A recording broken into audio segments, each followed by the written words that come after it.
Semana passada nós iniciamos então uma nova série de exposições bíblicas falando sobre o Sermão do Monte, intitulada como Espiritualidade na Prática.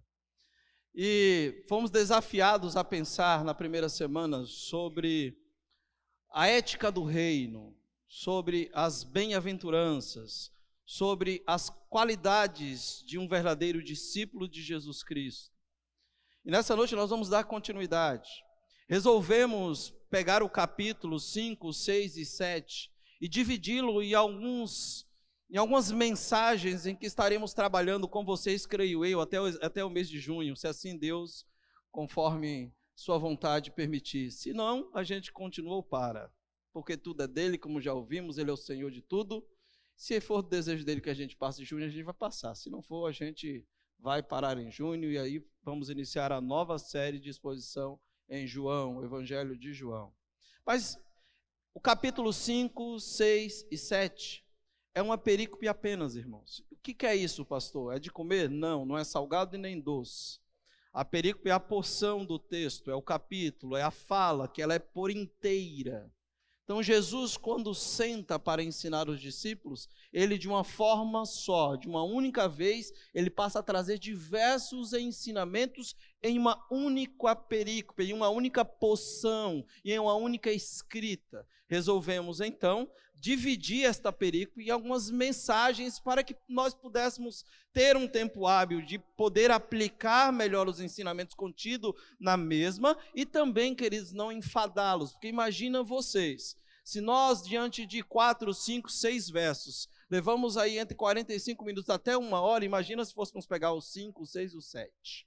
Aí nós iríamos fazer como Paulo fez, ensinando lá o povo judeu, começando de manhã, terminando sua tarde. Ou então íamos fazer como Paulo fez, quando pregou lá e o jovem Eutico caiu da janela, que passou praticamente a noite inteira pregando. Mas o privilégio que aquele povo teve de ouvir a palavra. Portanto, nessa noite nós vamos meditar sobre espiritualidade na prática. E olha, até fogos, o povo até vibrou. Isso é uma bênção, glória a Deus, o negócio hoje está bom. Então, hoje nós vamos meditar sobre a espiritualidade na prática e eu quero já convidar você a abrir a sua Bíblia em Mateus capítulo 5, versos de 13 a 16, estarei lendo na NVI, e diz assim o texto bíblico: Vocês são o sal da terra, mas se o sal perder o seu sabor, como restaurá-lo? Não servirá para nada, exceto para ser jogado fora e pisado pelos homens. Vocês são luz do mundo. Não se pode esconder uma cidade construída sobre um monte. E também, ninguém acende uma candeia e a coloca debaixo de uma vasilha, em outras traduções está debaixo de um cesto. Ao contrário, coloca no lugar apropriado, e assim ilumina todos que estão na casa. Assim brilhe a luz de vocês diante dos homens, para que vejam as suas boas obras e glorifiquem ao Pai de vocês que estás nos céus. Como vimos a semana passada, querido, estes versículos, meus irmãos, estão ligados ao contexto anterior. E está ligado de várias maneiras diferentes. Em primeiro lugar, Jesus ele continua dirigindo as suas palavras aos seus ouvintes, e agora na segunda pessoa. E o mais importante, que agora está um tema que antes das bem-aventuranças estava implícito, mas que agora Jesus vai deixar de forma clara, explícito, e dentro desta temática, o que ele quer daqueles que são verdadeiramente seus discípulos. Qual é o tema que antes estava implícito e agora se torna explícito nas palavras do próprio Cristo? O tema é o testemunho dos discípulos, ou o testemunho dos crentes. E nós vamos perceber que Jesus começa falando justamente sobre isso. Então, não tem como vos falei, uma perícope apenas. Então, está ligado àquilo que nós ouvimos a semana passada. Nós estamos precisando olhar para o texto com a seguinte ótica: todas as qualidades mencionadas por Jesus na vida de quem é feliz, de quem é seu discípulo, qualidades que deveriam ser manifestas na vida desses homens que testemunham, dessas mulheres que testemunham, são as mesmas qualidades. É por isso que o texto ele não acaba na primeira parte do texto, não acaba de uma forma tão contagiante, porque ele começa a falar que felizes são aqueles que são humildes de espírito, felizes são os pacificadores, felizes são os humildes, e aí ele vai falar sobre diversas formas, mas ele fala no final: felizes são vocês que forem perseguidos por minha causa. Vocês são bem-aventurados, porque vocês não são únicos, vocês não são separados, não são apenas vocês. Antes de que isso acontecesse com vocês, os profetas também vivenciaram a mesma realidade. Então, felizes são vocês por causa da minha causa, por causa do meu reino, por causa daquilo que eu ensino e vocês praticam na vida. Felizes são vocês por serem perseguidos por causa da minha pessoa, porque assim fizeram também com os profetas. E aí ele inicia o texto, após falar sobre isso, sobre os profetas que viveram antes desse, sendo sim sal e luz da terra. Ele fala: agora vocês são a luz da terra e o sal do mundo, ou o sal da terra e a luz do mundo. Então, dos versículos 3 até o versículo 12, temos a descrição do caráter do cristão. Jesus está expressando o caráter de verdadeiros discípulos. E agora Cristo nos mostra como nós devemos manifestar essa nova natureza, esse caráter que deve ser revelado ao mundo, que deve ser revelado às pessoas. Ou seja, Jesus está falando agora de que aquilo que os qualifica, aquilo que os deixa como evidentes que pertencem a Cristo, isso agora deve ser mostrado no mundo. Isto é espiritualidade na prática. Não é apenas algo que eu digo, algo que eu manifesto, mas é algo vivido na prática. E Jesus está desafiando os discípulos justamente a isso. Eu manifestei qual é a qualidade dos verdadeiros discípulos, o que eles são no meu reino. Agora, dentro dessas qualidades, vocês devem manifestar ao mundo. Isto é, viver ao mundo com essas qualidades para que eles vejam e, ao ver, possam glorificar o Pai de vocês que estás nos céus. Então, tendo tomado conhecimento do que somos, ou do que os discípulos eram, na ética do reino, dentro das bem-aventuranças, agora nós devemos começar a considerar aquilo que nós devemos ser. Onde? No mundo. Onde? Na minha família.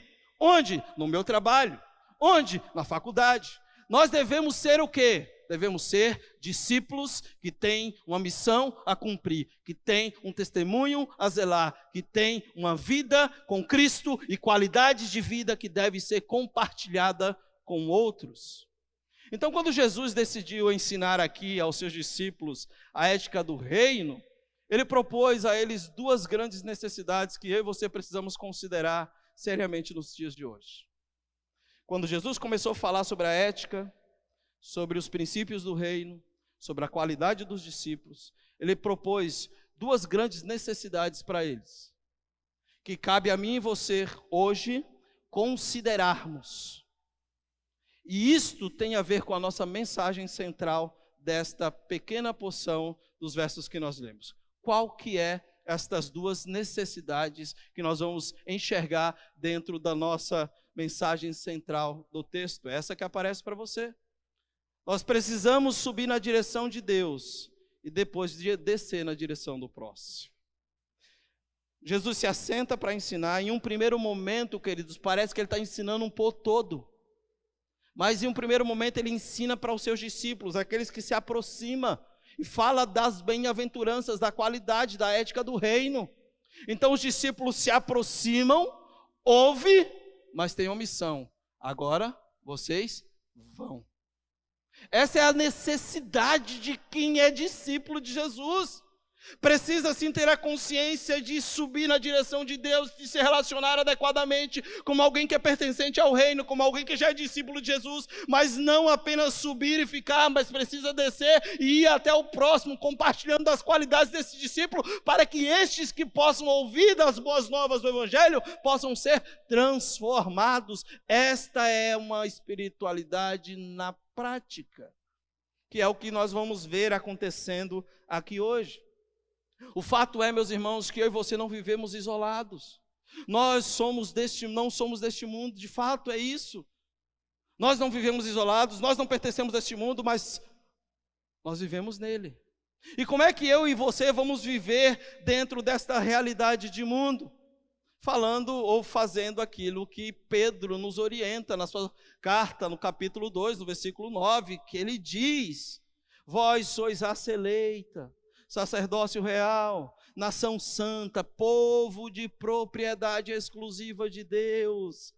Vocês me pertencem, eu os incluí no meu reino, vocês são os meus discípulos. E vocês me pertencem com uma finalidade, a fim de proclamar, diz o quê? As virtudes. Que virtudes? As qualidades da ética do reino, daqueles que te chamou das trevas, para onde? Para a sua maravilhosa luz. Nós temos um compromisso como discípulos de Jesus, como os discípulos aqui que estão ouvindo esta fala na origem, tinham o compromisso de ser diferente. Portanto, meus irmãos, dos versículos 13 ao versículo 16, Jesus usa duas metáforas expressivas para retratar como os discípulos, mediante o seu modo de viver, devem deixar a marca no mundo que é tão contrário às normas do reino. De que forma é que esses discípulos agora devem se manifestar no mundo, deixando suas marcas no mundo, que parecem viver tão contrariamente às normas do reino daquele que é Senhor e já estabeleceu de que maneira devemos viver neste reino. E a partir daí nós veremos algumas lições. Portanto, hoje nós vamos deter ou tentar refletir sobre o que estas metáforas apontam como sendo qualidades necessárias para quem é igreja, para quem é discípulo, para quem cumpre a missão. Talvez você vai me ouvir falar, ou talvez você durante 6 anos, o que mais me ouviu falar aqui de púlpito foi esta expressão, missão. Nós temos uma missão a cumprir, ela não para aqui. Quando a Lala estava aqui falando do testemunho que compartilhava do ato da crucificação e ressurreição com a Liz, e ela falou ao final assim: mas Jesus vai voltar, sim, mas temos uma missão a cumprir, até que Ele volte. Há uma missão, há uma necessidade imperativa de que os discípulos de Jesus se manifestem adequadamente com as qualidades do reino em um mundo que está completamente deteriorado pelo pecado. E é isso que nós vemos o Senhor então incumbir os discípulos quando Ele diz: vocês são o sal da terra. Jesus é direto, irmãos. Jesus, Ele não olha para os discípulos e fala: olha, quero dizer para vocês que não é novidade nenhuma vocês serem perseguidos por causa do comportamento ético de vocês no reino. Já aconteceu isso com os profetas. Mas eu quero dizer para vocês que vocês são. Ele não diz assim: vocês um dia serão. Vocês, porventura, todavia, diante de, apesar do sofrimento. Não, ele fala: vocês são. Não importa se é todavia, diante de, no sofrimento, na alegria, vocês são sal da terra. E quando ele usa essa metáfora, falando para os discípulos que eles são sal da terra, ele está ensinando para os discípulos algumas verdades. O sal que Jesus ele usa aqui como metáfora para dizer que os discípulos é sal da terra, queridos. O sal ele era extraído do Mar Morto. Não era o mesmo sal que eu e você temos hoje. Este sal que Jesus está falando aqui é um sal que o seu cloreto de sódio não era tanto eficaz, porque o sal com cloreto de sódio não pode perder o sabor, mas esse sal ele vinha com um minério chamado gipsita, que era usado, era permitido usar este sal com essa quantidade de sal, mas com o passar do tempo ele se tornava algo arenoso, que só servia para uma única coisa: jogar nas ruas. E quando a gente fala sobre isso, a gente acha que por jogar não é só isso, jogar nas ruas. No contexto palestino, e alguns períodos do ano, em especial no inverno, tinha neve, e este sal arenoso com o minério da gipsita era jogado nas estradas para que o gelo derretesse. Jogava-se sobre os telhados da casa, porque os telhados da casa não eram como os de hoje. E com muita neve pesando, era perigoso o telhado desabar. Então jogava a gipsita ou o sal que perdeu o seu sabor em lugares como esse, para que eles pudessem agir conforme aquilo que necessitava. Então Jesus aqui, quando ele está falando de discípulo, ele não está falando de discípulo que vem com minério, ele não está falando de um discípulo que é afetado pela gipsita, ele está falando de um discípulo que de fato é sal, que não perde o sabor, que cumpre a sua função, que age na medida certa, que não é aquele sal que aparece para todo mundo ver, mas é aquele sal que age e age adequadamente quando necessário agir.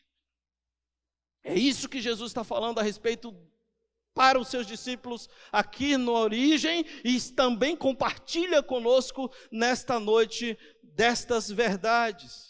Portanto, quais são as lições, meus irmãos, que esse texto, ou que estas duas metáforas têm a nos ensinar? A primeira lição: a nossa influência como sal da terra é evidenciada no caráter dos discípulos. Tem muita gente que é discípulo, mas está perdendo o sabor. Tem muita gente que é discípulo, mas não está cumprindo a função pela qual o Senhor o chamou para ser. E o caráter do discípulo, ele é evidenciado, queridos, a maneira como ele se comporta no reino, a maneira como ele age diante das verdades em que ele é imposto, seja na realidade da faculdade, seja na realidade da escola, seja na realidade do seu trabalho. O caráter deste discípulo, ele é evidenciado. Então, nessa primeira metáfora, Jesus compara seus discípulos ao sal. A utilidade do sal, para muitos de nós, hoje, a ideia desta utilidade de sal é para dar sabor. Sim, é verdade, o sal dá um sabor. Você já comeu batata frita sem sal? É ruim. Eu não posso comer muito sal, não. O médico disse que eu não podia por causa da minha pressão. Mas, irmão, não dá para comer batata frita sem sal, não. Alguém aqui já comeu batata frita sem sal? É ruim? Não é não? Eu encontrei alguém que disse que batata frita sem sal não é ruim. Deus abençoe sua vida, meu irmão. Mas, rapaz, que paladar é esse? Aleluia. É muito ruim, gente. Comer comida sem sal é insosso. De fato, alguns acham que o sal, a sua qualidade primária é dar sabor. Mas aqui nesse contexto, em que Jesus está falando com seus discípulos, o sal servia para combater a deteriorização, de modo que ele próprio não podia se deteriorar. O sal aqui servia para combater a podridão. Quantos aqui já tiveram a oportunidade de viajar para o Nordeste e comer carne seca? Carne do sol. Eita, chega, deu água na boca. É salgado. Neste período aqui na Palestina, eu quero lembrar para você que não havia refrigeração para conservar os alimentos, as carnes especificamente, utilizava-se sal para que os alimentos, as carnes não pudessem se deteriorar, não pudessem apodrecer. O que Jesus está falando para os discípulos que vivem a ética do reino é que ele está em um mundo que está apodrecendo, mas estes discípulos são usados para conservar o mundo de se tornar podre, se tornar algo horrível, horrendo. Assim não é a igreja. Assim não é os discípulos. Hoje estava lendo algo que me deixou aterrado, me deixou o coração muito triste. Eu não sei se vocês puderam acompanhar os noticiários do dia de hoje, de ontem, mas aconteceu uma tragédia lá no Nordeste. Um menino de 13 anos de idade, que os pais tentaram tirá-lo. Ó, pai, abre os olhos. Os pais tentaram tirá-lo da realidade virtual, porque as notas da escola haviam caído. Sabe o que esse menino de 13 anos fez? Matou a mãe, o irmão de 7 anos e atirou no próprio pai. Esse é um mundo em que Jesus diz que você tem que ser sal, em que eu tenho que ser sal. Um mundo que está podre, Um mundo que está sendo deteriorado pelo pecado, e esse é o seu desafio. Queridos, quem é que vai pregar? Quem é que vai levar o evangelho das boas novas para esse povo, para este mundo tão perdido? É os discípulos, é a igreja comprometida com a realidade daquilo que estamos vendo na campanha de missões mundiais, tendo compaixão. Quando eu li a matéria hoje, eu chorava. O sentimento não foi sentimento de raiva, ou aquele sentimento que talvez se não fosse oriundo de uma realidade de vida cristã, mas o sentimento foi um sentimento de: Senhor, onde está a tua igreja? Este é o mundo em que o Senhor diz que nós devemos salgar, que nós devemos ser sal da terra, que nós devemos sim, queridos, combater a deteriorização do mundo, de modo que o próprio sal não se deteriore, mas tem sido ao contrário. Aqueles discípulos que têm saído para a sua realidade do mundo têm permitido a deteriorização chegar ao seu próprio coração.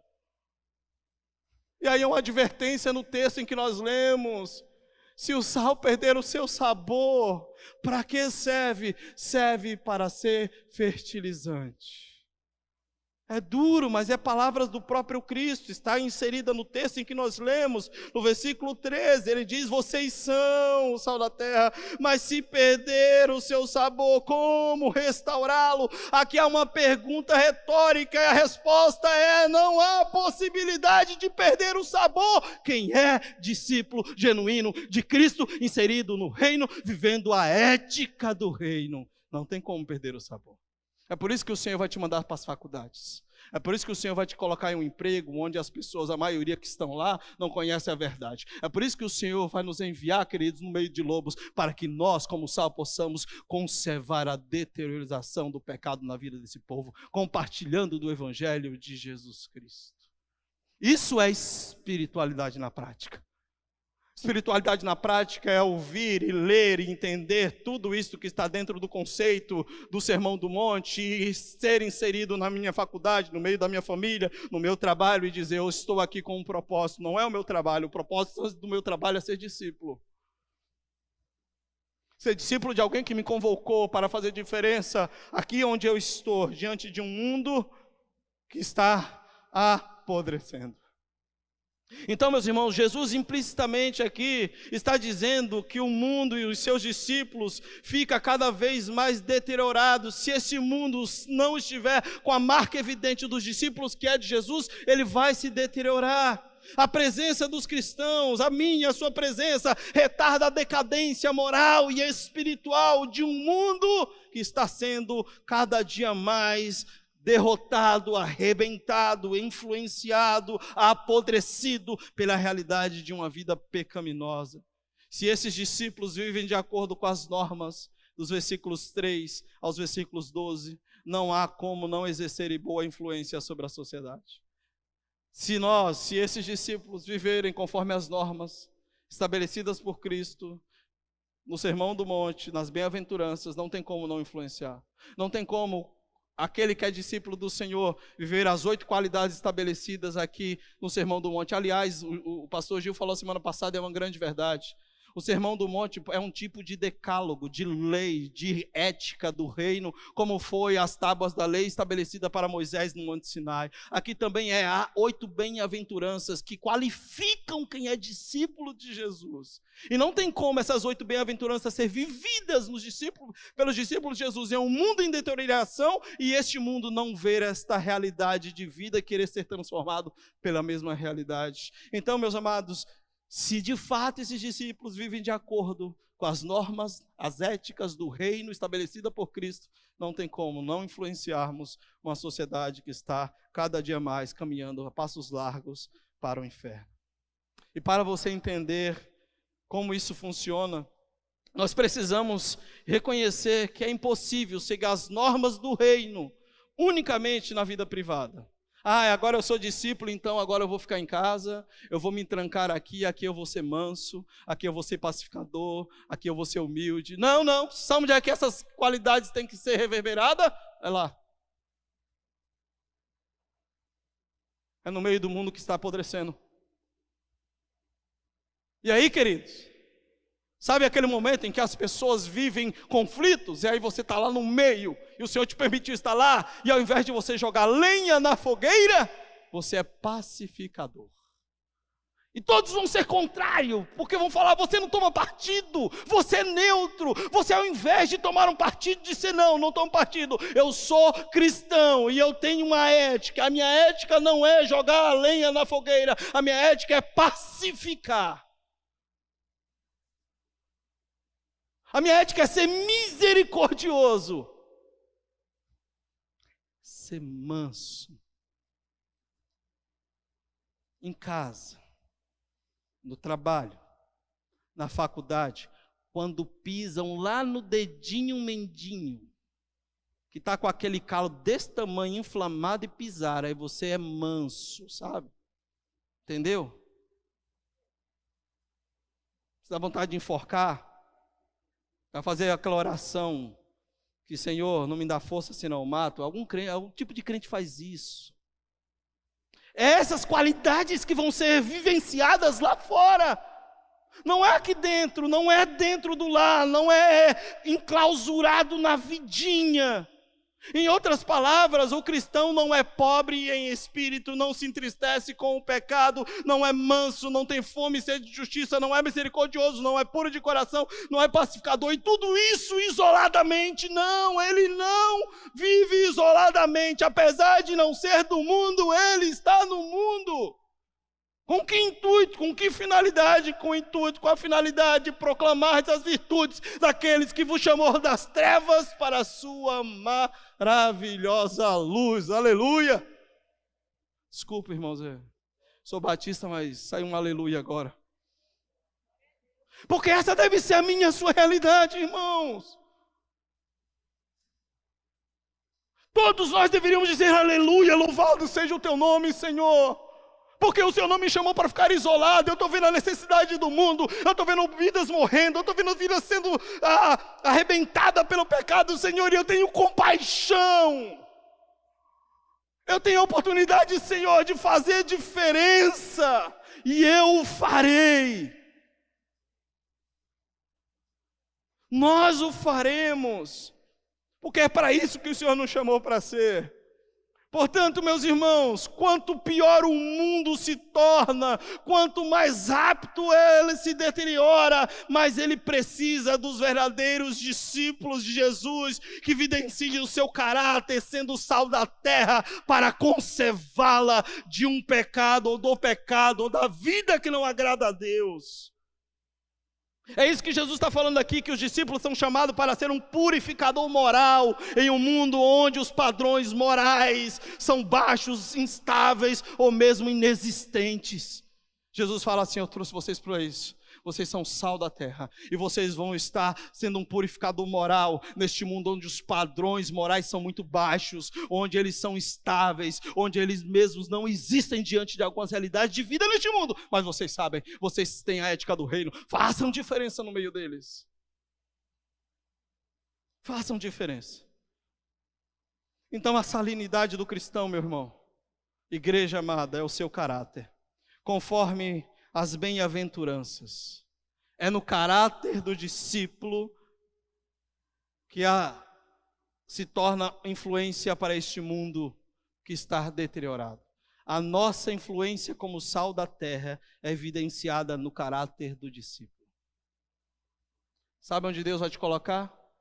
Em situações tais como apresentada no texto.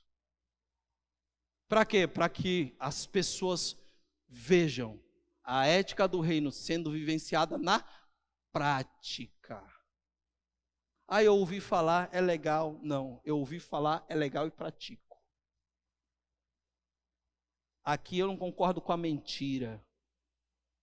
Aqui eu não faço joguinho de palavras.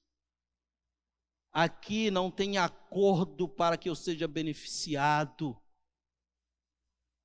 Não.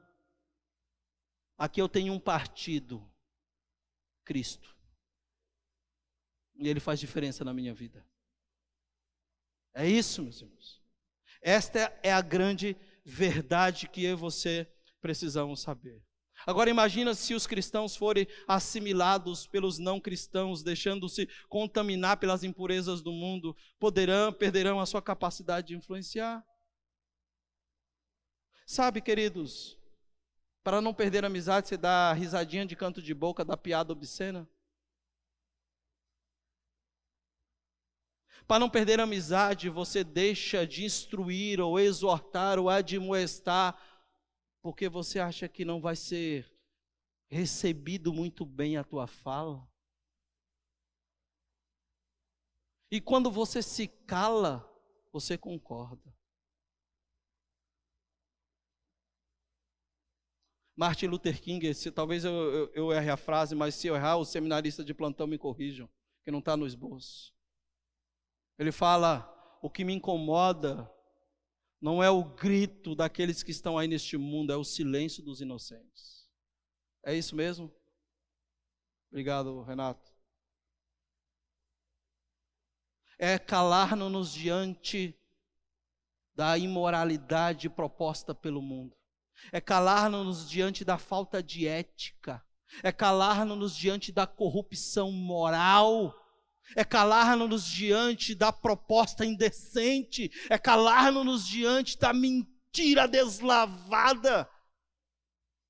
Jesus falou, não, vocês são meus discípulos. E são o sal da terra, com o intuito de conservá-la. Com o intuito de não permitir apodrecê-la. Vocês precisam fazer a diferença.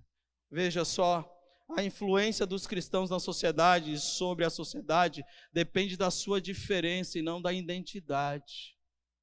Tem muita gente que quer se assemelhar a. O que vai fazer diferença com relação à influência que você tem, não é o fato de você ter a mesma identidade, é você ser diferente. Abre um parênteses. Vivemos em um tempo perigoso, onde não há mais o que é certo, tudo é relativo.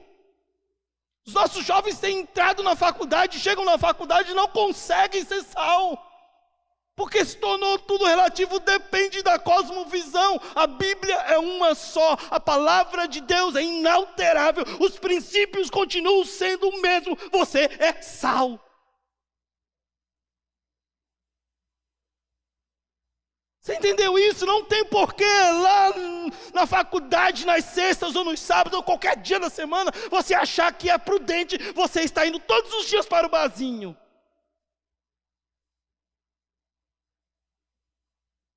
Você quer ser igual, você precisa ser diferente.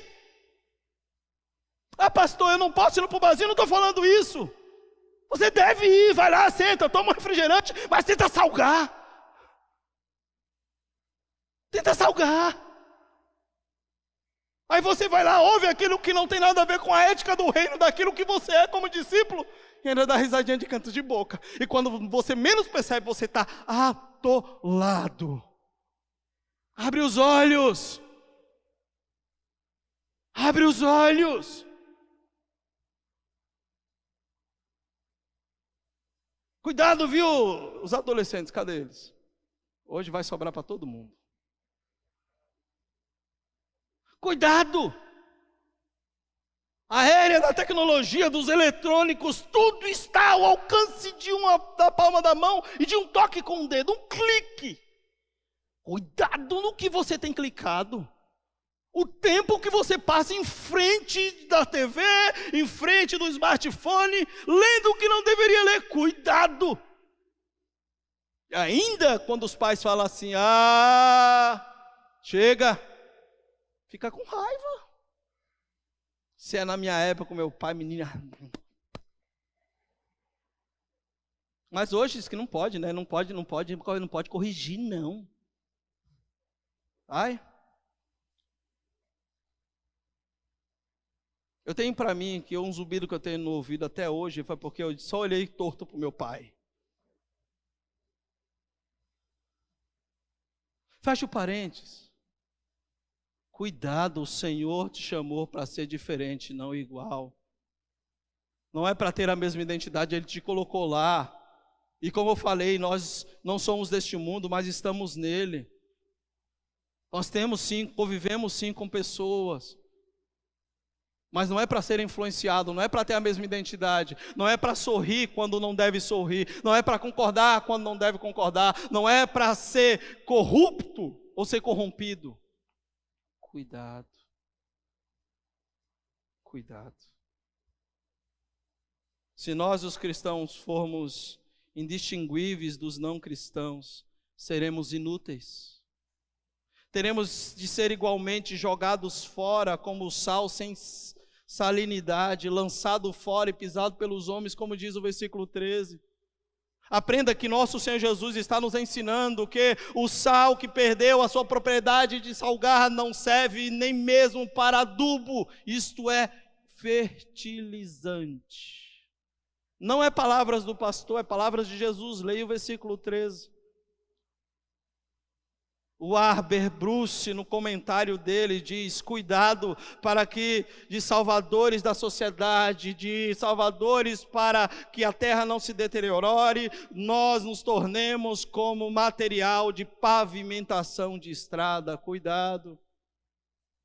Veja o que o doutor Martin Lloyd Jones diz: a glória do evangelho é que quando a igreja é absolutamente diferente do mundo, ela invariavelmente o atrai. É então que o mundo se sente inclinado a ouvir a sua mensagem, embora talvez no princípio a odeie. A influência dos cristãos na sociedade, sobre a sociedade, depende da sua diferença e não da sua identidade. Temos que ser diferentes, irmãos. Necessitamos ser diferentes. Portanto, meus irmãos, o valor do sal, meu e seu, não está dentro de um saleiro, sabe? Ou no saquinho que a gente joga na batata frita. O valor do sal é no seu tempero, é sendo usado. Da mesma maneira, o grande valor do cristão não está no que ele faz aqui, em um prédio onde nós chamamos de igreja, mas o que ele faz fora da igreja.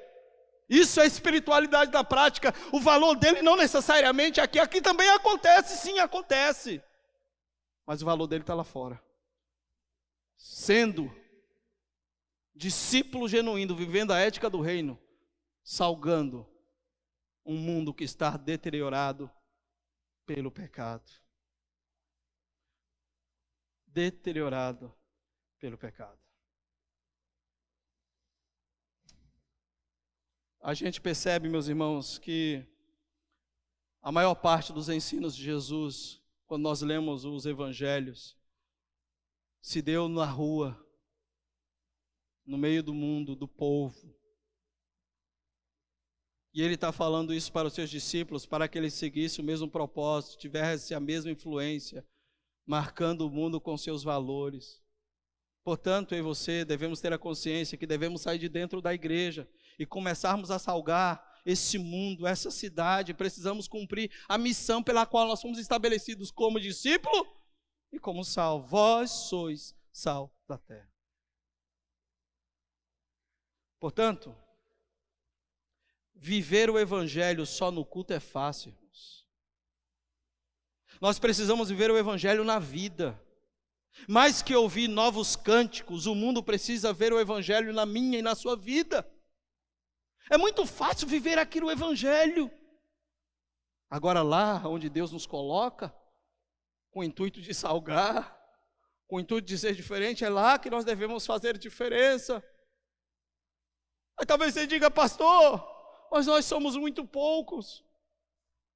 Pastor, eu sou apenas eu no meu trabalho numa empresa onde tem mais de 1.000 pessoas. Pastor, sou apenas eu, que eu acho impossível, sou apenas eu como crente. É muito pouco. Não, não é pouco não, irmãos. Ah, pastor, é muito pouco, pastor. Nós somos uma igreja de aproximadamente aí frequentadores, não membros, de uns 230, 250, para uma realidade de Cubatão populacional de aproximadamente aí seus 118 mil, último censo. É muito pouco. Como é que a gente salga dessa forma? Como fazer isso? Quando a gente olha nesse texto, Jesus nos ensina, queridos, que o menor pode agir sobre o maior. Você já usou 3 xícaras de sal para colocar em 2 canecas de arroz? Sim? Deixa eu ver, quem aqui? Fala um sinal com a mão. Aleluia, né? Nenhum. Ai, Jesus. Porque não precisa da quantidade. Não precisa, queridos, ser muito. Basta uma pitadinha de sal, porque dá sabor. A quantidade de sal é menor que do alimento que ele deve salgar. Portanto, aprenda que não precisamos ser a maioria, devemos ser marcantes e influenciar a maioria como discípulo que vive a ética do reino. Não precisa ser a maioria. Não é a quantidade, mas o caráter do discípulo de Jesus que importa. Jesus não disse, meus irmãos, que nós temos que ser o sal. Ele disse que nós somos o sal. Ele não disse, vocês têm que ser, não, vocês são o sal da terra. Ele não disse, entregue um panfleto. Ele disse, vocês são o panfleto. As pessoas estão lendo a sua vida. Paulo diz que nós somos cartas abertas, lida por todos. O que tem sido lido na minha e na sua vida, na nossa realidade de vida individual e particular, em casa, no trabalho, na faculdade, onde quer que o Senhor tenha nos colocado, o que as pessoas têm lido na minha e na sua vida. Segundo, que lições estas metáforas têm a nos ensinar? Aprenda, meus irmãos, que a natureza da luz é brilhar. Não existe luz que não se comunica. Não há luz contida em si mesmo. Versículo 14, o Senhor Jesus usa outra metáfora e ele diz, vocês são luz do mundo. Não se pode esconder uma cidade construída sobre um monte. E também ninguém acende uma candeia e coloca debaixo de uma vasilha, ao contrário, coloca no lugar apropriado e assim ilumina todos que estão na casa. Jesus está usando uma outra metáfora para dizer que nós somos luz do mundo e como luz nós precisamos iluminar aquilo que precisa ser visto. Não sou eu, é Cristo. Devemos agir como luz. Ele usa agora, queridos, 2 exemplos, onde ele aponta para uma cidade edificada sobre um monte, e onde essa cidade era vista de muitos quilômetros de distância, por causa da sua luz. Ele diz que a luz, quando ela é acesa dentro da realidade, do ambiente palestino, do lar palestino, dentro de casa, essa luz, ou essa candeia, ou esse candeeiro, não era colocado embaixo da cama, ou embaixo do cesto, mas colocava no velador, onde ela ia cumprir a sua função de estar iluminando a todos. O que Jesus está falando comigo e com você e com os discípulos lá, é que nós, como luz, temos a natureza de brilhar, e não existe luz que não se comunica. Jesus diz, vocês são luz do mundo, vocês têm que comunicar as verdades do reino, porque não existe luz contida em si mesmo. Ela brilha. Brilha, brilha a estrelinha. Quantas estrelinhas de Jesus nós temos aqui? Caramba, nenhuma. Tu não é a estrelinha de Jesus, não, irmão? Não? Saiba, queridos, que a luz pode originar-se numa estrela distante. Hoje não, que o tempo está fechado, mas quando você viaja para os interiores, você olha lá o céu, todo lindo, cheio de estrelas, mas ela continua brilhando. Essa estrela que continua brilhando, ela percorre um espaço de anos-luz, todavia ela não cansa de brilhar, ela não cessa de fazê-lo, porque é da sua natureza brilhar. A estrela não para de brilhar, ainda que esteja a anos-luz de distância, ela brilha. E essa é a segunda metáfora que o nosso Senhor está usando aqui para se referir ao testemunho do cristão como luz. Quando ele fala de uma cidade edificada sobre um monte, ele está falando, queridos, de testemunho, de uma cidade, ou de cristão, ou de discípulo, que é comparado a uma cidade que chama a atenção, porque ela está brilhando. A igreja chama atenção, porque ela brilha constantemente. Ela deveria atrair, não ser o contrário, entendeu? Pessoas deveriam vir até a mim, a você, e dizer: tem algo diferente na sua vida. Eu não sei o que é, mas tem algo aí que é muito diferente. Você é diferente no seu jeito de ser, no seu jeito de falar, no seu jeito de agir. Você é diferente, o que está acontecendo? Me explica, está brilhando. A luz está brilhando. Ela está indo, está cumprindo a sua função. E Jesus nos chama para brilhar em um mundo que, como subentende, está imerso em densas trevas. E a luz é para trazer luz à escuridão de um mundo que está sendo deteriorado pelo pecado. Jesus fala de duas fontes de luz aqui: a luz da cidade e a luz da lâmpada, que deve ser colocada no lugar adequado, no lugar correto, para que possa cumprir a função. E qual é a função? Gerar luz na escuridão.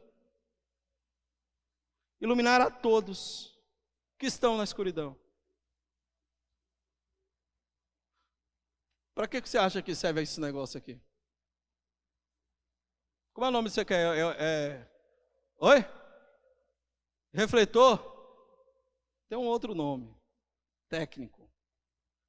Quantos aqui já passaram pela estrada, dirigindo, e viu aquele outdoor grandão assim, ó? À noite. O que é que tem voltado para o outdoor? Oi? Luz. Os holofotes estão lá voltados para a luz, voltados para iluminar. Isso aqui, ó, não serve para iluminar a careca do pastor. Não é para iluminar o louvor quando está cantando. Há um propósito, o refletor, os holofotes têm um propósito, irmãos, de iluminar aquilo que precisa ser visto. Jesus fala que eu e você temos um propósito, temos uma função no mundo, de levar a luz, não contida em si mesmo, de levar a luz de Cristo para um mundo que está em densas trevas, para que este mundo o reconheça e veja Cristo. Filipenses capítulo 2, versos 14 e 15, o apóstolo Paulo, escrevendo sobre isso, diz: façam tudo sem queixas e nem discussões, para que venham a tornar-se puros e irrepreensíveis, filhos de Deus, inculpáveis no meio de uma geração corrompida e depravada, na qual vocês brilham como estrelas no universo. Vocês brilham em um meio de uma geração corrompida e depravada, vocês brilham como estrelas do universo. E como é que eu faço isso? Sendo bons discípulos. Portanto, a qualidade dos discípulos de Jesus não é esconder a verdade daquilo que somos ou que sabemos. Não devemos fingir que somos diferentes, mas devemos desejar que o meu, o seu cristianismo seja visível a todos. Quando eu e você deseja que o seu cristianismo, o meu, seja visível a todos, nós estamos falando de uma espiritualidade prática, porque as pessoas estão vendo aquilo que eu mesmo digo, reverbero, eu comunico, as pessoas veem, isso é espiritualidade prática, porque não está apenas na fala, acontece na vida. E nós, queridos, não escondemos essa verdade, não escondemos a verdade da qual conhecemos e não escondemos a verdade da qual somos. Nós não podemos refugiar-se no invisível, porque se assim o fizermos, nós estamos negando o chamado de ser luz. Portanto, meus irmãos, nós devemos ser cristãos autênticos. Nós devemos viver abertamente a vida descrita nas bem-aventuranças, sem se envergonhar. Por quê? A qualidade de discípulo de Jesus. Portanto, na qualidade de discípulo de Jesus, não devemos esconder a verdade que conhecemos ou a verdade que somos. Não devemos fingir que somos diferentes, mas devemos desejar que o nosso cristianismo seja visível a todos. E aí o versículo 16 diz o que vai acontecer quando o meu e o seu cristianismo, quando a minha e a sua função começar a acontecer genuinamente em um mundo em trevas e um mundo em deterioração. O que diz o versículo 16? O que vai acontecer quando eu e você se tornarmos ou sermos de fato aquilo que o Senhor nos chamou para sermos? O texto vai dizer que as pessoas nos verão e verão as nossas boas obras, e assim elas glorificarão a Deus. Por quê? Porque elas reconhecerão inevitavelmente que é pela graça de Deus que nós somos assim, que a nossa luz não é nossa luz, é luz dele, que as nossas obras não são obras nossas, mas é obra feita por ele através de nós, de modo que louvarão não a luz, mas louvarão aquele que é Senhor de todas as coisas. Não louvarão a lâmpada que transmite a luz, mas louvarão a verdadeira luz. Glorificarão quem? O nosso Pai que está nos céus. É isso que o versículo diz: quando estes verem a nossa ação no mundo, sabe, de conservação, nossa ação no mundo de trazer luz para as trevas, eles glorificarão ao nosso Pai que estás nos céus e que tem cuidado da minha e da sua vida. Concluo com algumas aplicações, irmãos. O que isso tem a ver com a minha vida e com a sua vida? Deus pretende que penetremos no mundo. Deus pretende que penetremos no mundo, que saiamos da nossa zona de conforto, que tenhamos mais amor para estarmos na rua, compartilhando o Evangelho, salgando, dando sabor a um mundo que está podre. O sal, preste atenção uma coisa, o sal cristão não tem nada de ficar aconchegado em elegantes pequenas despesas ou dispensas eclesiásticas. Nosso papel é de sermos esfregados na comunidade secular, como o sal é esfregado na carne para impedir que apodreça. É bom estar aqui, irmãos, é legal, mas nós precisamos sair.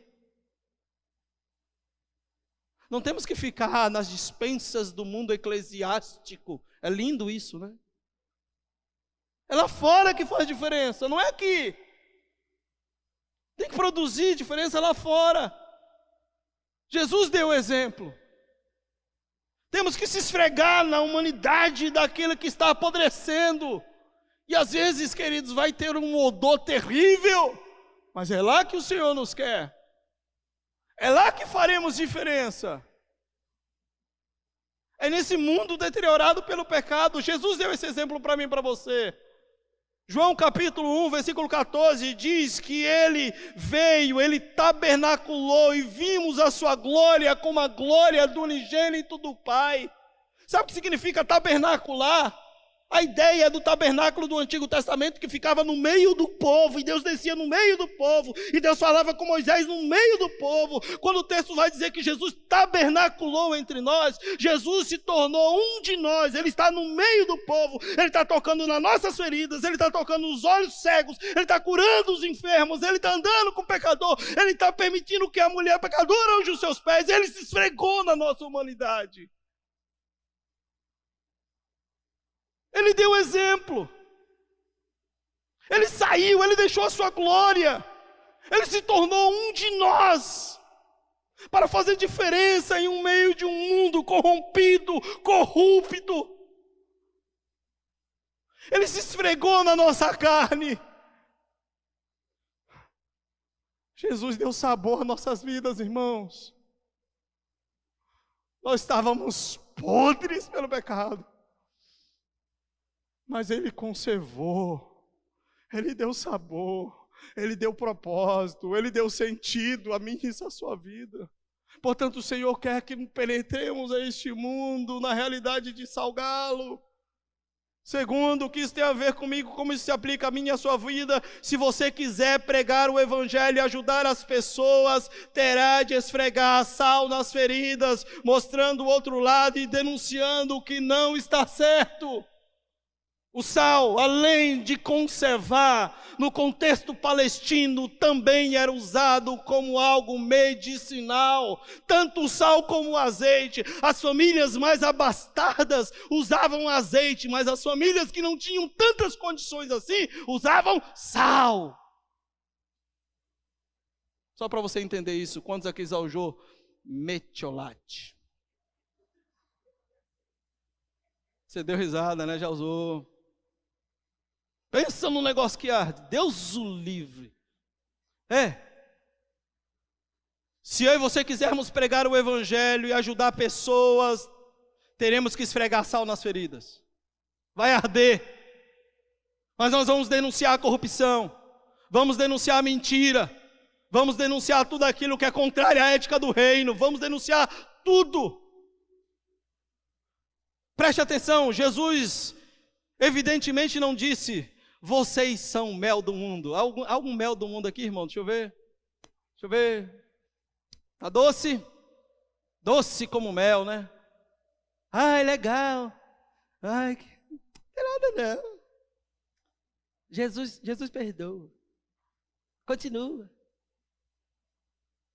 Joga sal na ferida. Denuncia. Vai arder, mas vai curar. Vai arder, vai mais mudar a vida. É isso que você devemos fazer. Ele disse que vocês são sal da terra e luz do mundo. O sal arde. A mensagem não adulterada do evangelho da graça de Deus sempre traz luz para as trevas. E sal traz conservação à vida que está deteriorada para o pecado. Nós temos que salgar este mundo que está a cada dia caminhando, queridos, para a podridão. Portanto, a gente só vai trazer conservação e luz para as trevas deste mundo se a gente tiver contato com ele. Mas o sal tem contato e não perde o seu sabor. A gente vai esfregar sal na carne, vai arder, mas vai conservar. Jesus, na sua oração sacerdotal, no capítulo 17 de João, ele disse, orando ao Pai: Pai, eu lhe peço que não os tire do mundo, mas que os guarde do mal. Deus, é aí que eles têm que ficar. É aí que eles precisam agir. E por fim, queridos, o sal e a luz têm uma coisa comum. O que é? Eles dão e se esgotam. Eles se doam. Ninguém usa o sal e o sal permanece. Ele é dissolvido naquilo que ele é usado. A luz, com o tempo, queridos, ela vai sendo usada e é necessária trocá-la. E isto é o oposto do que acontece com qualquer tipo de religiosidade egocentrada. Tipo a teologia da flamigerada coach. Você é o centro do universo. Sabe? Amadinho do papai. Eu preciso adoçar a sua vida e dizer que não se preocupe com isso. Papai está vendo para você, ele está vendo mesmo. Tudinho.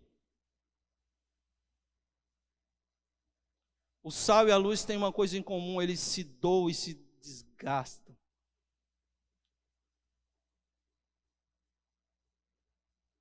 Isso é evangelho, irmãos.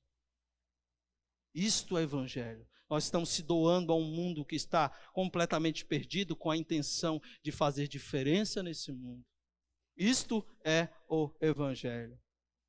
Concluo, cada afirmação nas metáforas começa com um enfático pronome. Qual é o pronome, irmãos? Eu vou tomar água que eu não tomei, eu fiz uma pergunta e vocês me respondem.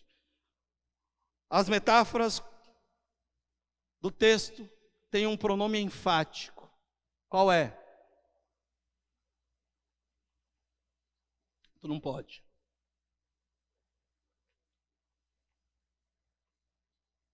Qual é o pronome, gente? Cadê os professores de português? Jesus? Vocês. Esse é o pronome enfático do texto. E sabe qual é a ideia do vocês no grego? Seria o mesmo que dizer vocês e tão somente vocês. Vocês e tão somente vocês são sal da terra e luz do mundo. E portanto a condição segue-se a lógica. E qual é a lógica? Vocês simplesmente não podem falhar para com o mundo ao qual foram chamados para servir. Vocês têm uma função, vocês têm uma missão. Vocês têm que ser sal, vocês têm que ser luz para conservar um mundo que está morrendo. Vocês são luz, por isso vocês devem deixar que brilhe a luz. Vocês não devem esconder a luz. Vocês não devem se esconder do mundo. De modo que se você tentar se esconder do mundo, seja pelo pecado, ou pela transigência, pela preguiça, ou pelo medo, vocês devem vencer isso, porque vocês são luz do mundo, e não uma luz contida em si mesmo. O propósito da luz é comunicar as verdades, apontar para o Criador, apontar para o Cristo. O nome dele é Jesus, ele é a verdadeira luz, que veio ao mundo iluminar todos. João capítulo 8. O desafio nessa noite é que você exerça a sua função. As crianças já estão prontas, irmãos? Por favor, Joelma. Eu concluo. Eu quero que você pense sobre isso. Qual é a grande lição do texto? Essa é a grande lição. A grande lição que aprendemos vivendo a ética do reino, as bem-aventuranças, é que se formos sal da terra e luz do mundo, isso produzirá bênçãos para nós mesmos, salvação para os outros e finalmente a glória de Deus. Então olha só que interessante, se você é sal, pode subir crianças, pode vir, se você é sal da terra e luz do mundo, isso produzirá bênçãos. Para quem? Para nós mesmos, salvação para aqueles que estão nos ouvindo, que estão sendo conservados e finalmente a glória de Deus. É assim que termina o nosso texto. O texto nos diz: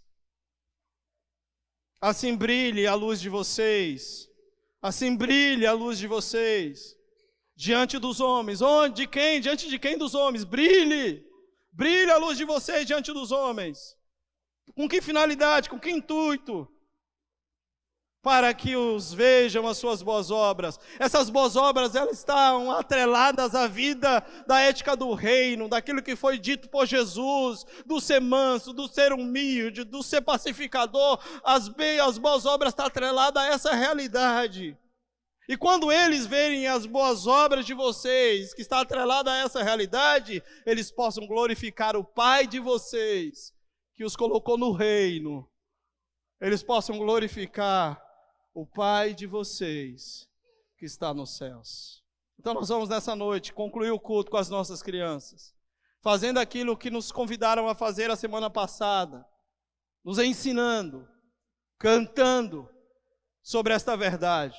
Nós somos sal da terra e luz do mundo. Brilhe, salgue, cumpra a sua função. Isso redundará em bênçãos para você, alcançará os outros e trará glória ao Pai que está nos céus. Que o Senhor use as nossas vidas para sermos diferentes desse mundo, em nome de Jesus. Se coloque de pé, vamos adorar a Deus com as nossas crianças.